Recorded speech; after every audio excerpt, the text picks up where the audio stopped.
And we begin in Abbotsford, where police spent much of the night looking into reports of shots fired near a home on Southern Drive. The 911 calls came in around 9:30 p.m. Luckily, no one's been hurt. The house in question had some minor damage and no arrests have been made. Canvassing for support ahead of the transit plebiscite has kicked into high gear as mayors across the region try to sell you on the yes vote.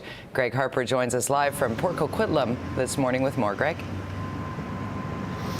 Good morning, Jody. Yes, just outside the very busy West Coast Express station here in Port Coquitlam, and we have a West Coast Express train coming right now. The Mayor of Poco will be here shortly. Greg Moore will continue this campaign, encouraging the public to vote yes in the upcoming transit referendum. This is a campaign that actually started yesterday, and it will last throughout the week. It started at the waterfront station, and it was the Mayor of the City of North Vancouver there, along with other yes campaigners. The Metro Vancouver Mayor's Council wants you to vote yes in the upcoming transit referendum, yes to a 0.5% increase in the provincial sales tax. Some of the mayor's plan includes more buses and routes, a new Patello Bridge, an extension of the Millennium Line on Broadway in Vancouver is also a highlight. I'm going to vote no. How come? Because we're already taxed to the max. They're going to build the projects anyways, I figure, so why voluntarily give them more money? They're making a ton of money, all those guys in there, and I've met some of them, and I know that, structurally, transit can be a lot more effective. So I don't know how else to get them to deal with the issue of transit structure other than voting no against the referendum. There certainly is financial benefits long term. It means that some people may not have to have an automobile and all those very expensive costs associated with that. And it means that better transit will make for better lifestyles and better living conditions here in the Lower Mainland.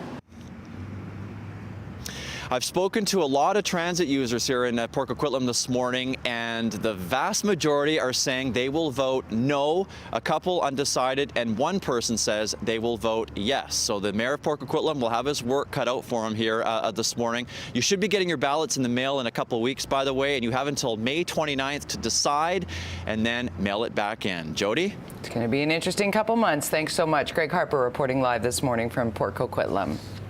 Meanwhile, small business owners say they're worried that mayors will increase the transit tax over time.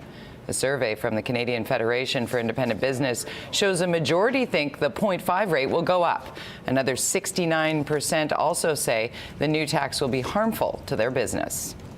Based on their track record in terms of hiking property taxes and other fees and levies across the region, I think they have a big credibility problem here. When they say they're going to keep it to a 0.5 point, business owners don't necessarily believe them.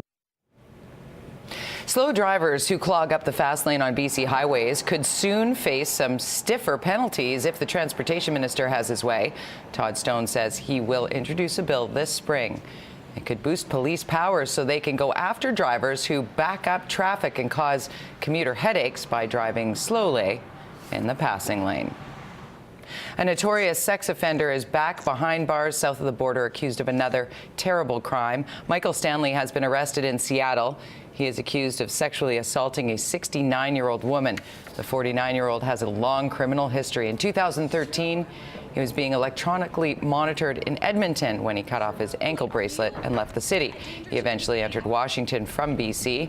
Because Stanley has American citizenship, police didn't arrest him, and Canadian authorities didn't pursue extradition. He's been registered as a sex offender in the United States. Days after the BC Nurses Union announced it would seek charges against patients who attack its members, an ER nurse has been brutally beaten in Abbotsford. Police say the unprovoked attack happened over the weekend at Abbotsford Hospital. The 39-year-old worker suffered serious damage to his left eye. The 23-year-old patient has since been transferred to a psychiatric facility and will be arrested upon release. Spring may have come early to Vancouver with great conditions for outdoor activities, but a decision by the city's park board could put a chill in the air. The board has approved higher fees at locations including Van Dusen Gardens, pools, rinks, and rec centers. Those increases work out to about 2 or 3%, but green fees at the city's 3 golf courses will go up $1 per round. Parking will also cost more at places like the Vancouver Aquatic Centre and Vanier Park. We offer very high value, I think, to the citizens of Vancouver, and we're quite entrepreneurial. So we just try and slowly and incrementally be in line with what the market's doing, and we're, I think, making a reasonable step forward here.